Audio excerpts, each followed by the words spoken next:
award-winning gospel artist Brian Courtney Wilson is back home here in Chicago with new music and a new tour. And while he's in town, he'll be at the City Winery next week.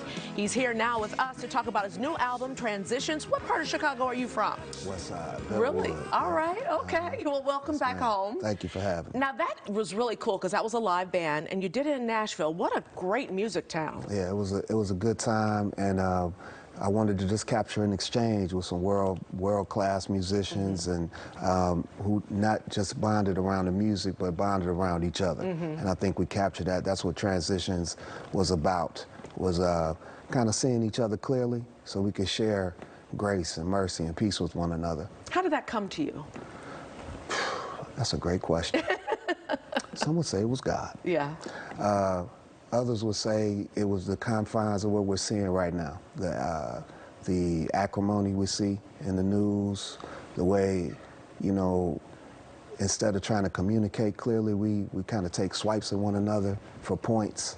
And I don't like it. I don't think it's serving us well, because we're all trying to get somewhere, but sometimes we don't see each other's perspective, and it can cause traffic jams on the way, you know. Sometimes others are trying to keep others from getting somewhere. Yeah, that's true. That's true. And sometimes you're trying to keep somebody from getting somewhere, and you think you're right, but you just can't see it all. And so part of what Transitions is about is I think about what they call glasses, my first pair of glasses, Transitions lenses. Right. It's helping us see better. Yeah, I don't know about those. I don't have those.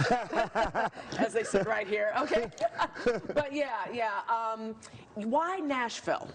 Oh, well, logistically, it worked really well. In fact, shout out to my producer, Dana Saray, and my label, Capital Christian Music Group, Motown Gospel, for facilitating us having a place where we could gather at Insight Studios there, spend some time making sure that we were on the same page before we got started. Why gospel and not R&B? Or country or something else? That's a great question. Well, I got good questions today. I came up in the church. In fact, shout out to Rock of Ages Baptist Church, where I grew up in Maywood, Illinois. My dad was a deacon there. My mom was on the mother's board. And it was just a part of our cultural DNA.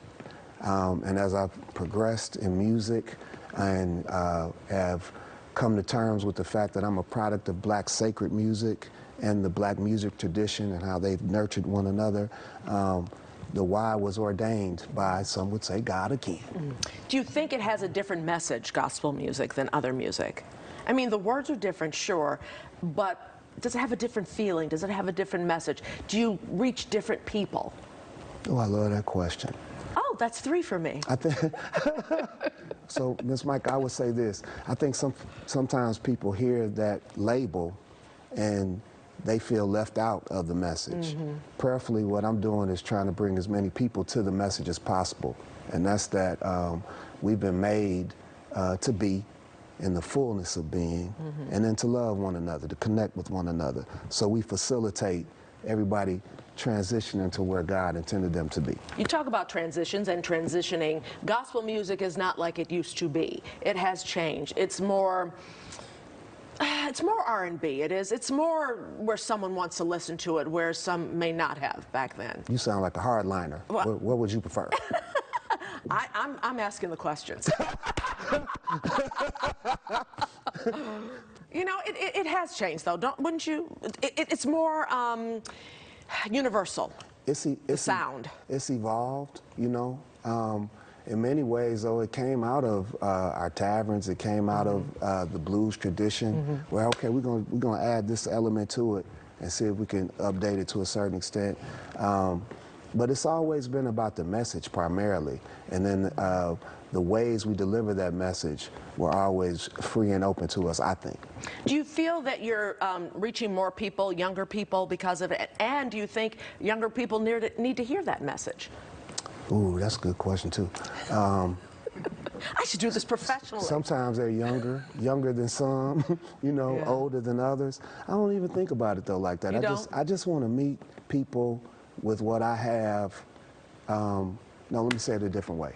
I want to make sure that what I have gets to the people that need it the most, regardless of how old they are or young they are. Have people come up to you and said, oh, I really felt that, I've changed my life because of that, I found God because of that music I was listening to? Yes, that's one of the things that keeps me going. Are those types of testimonies that, man, if I hadn't heard that song, if I hadn't heard you do that and say that and articulate what was in my heart, the joy and the pain, I don't know what would have happened. So you sing about joy and pain. Have you had both? Yeah. I mean, who hasn't, you know?